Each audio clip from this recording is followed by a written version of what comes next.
Welcome back, my dudes. I was waiting for my dog to come around the corner so I could jump out and scare him, and it got me thinking about ready actions in D&D.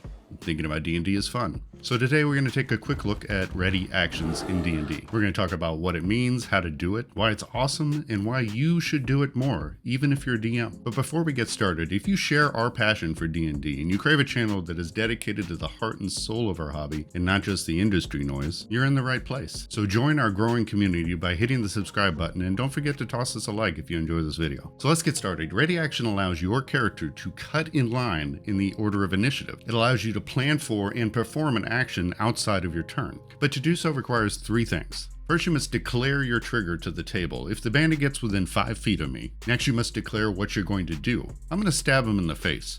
And then finally, when it comes time for your action to trigger, then you need to have an available reaction. And that's it. After your turn and before your next turn, if your trigger happens, then your action happens as well outside of your turn. But here's some caveats to ready action that you should keep in mind if you intend to use it. First, the action that you ready must be an action, not a bonus action. This also applies to spells. Spells must have a casting time of, you guessed it, 1 action. And speaking of spells, they're a little bit more complex to use in a ready action. When you ready action a spell, you are casting that in that moment. The second you declare that you're going to do a ready action, you're casting that spell and you're using your concentration to hold that energy. And this means that either losing concentration or your trigger not happening will cause you to lose that spell. If it's a slotted spell, you've wasted it. Although a flexible DM might allow a ready action casted spell to be renewed on the next turn if it wasn't triggered. But that's entirely up to your DM. Okay, so for example, the group is in combat and the mage is hiding behind a corner and can hear a guard coming up on her. And so she readies an action. She readies Burning Hands so that when the guard comes around the corner, she's going to roast him. This can resolve in one of 3 ways. The guard on his turn walks around the corner and the ready action is triggered, and the mage roasts the guard. The spell is expended and used. Or the guard hears something behind him, walks the other way, and the mage's ready action never gets a chance to happen. The spell is expended and lost. And finally, maybe another guard sees the mage, punches her in the face, and the mage loses concentration, ruining her ready action. The spell is also expended and lost. And just keep in mind that rules as written, the second that you ready that spell, it is expended. You're literally holding a ball of energy in your hands using your concentration to keep it in place. Also very important to keep in mind is that if you're going to use a ready action, then the second it triggers, you need to have an available reaction.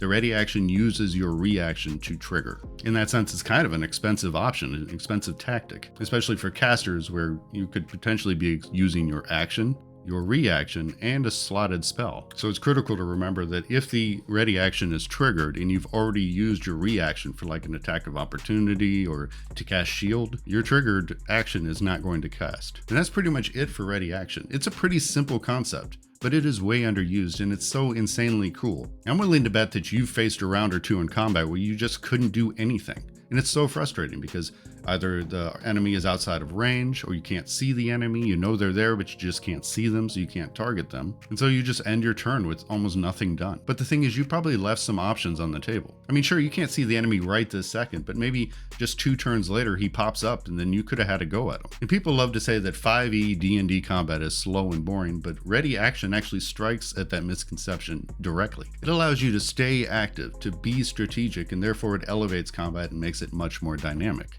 And for you DMs out there, be sure to use it for your monsters. Embrace it as a way to put your players on their heels. Go ahead and ready an action, but don't tell your players.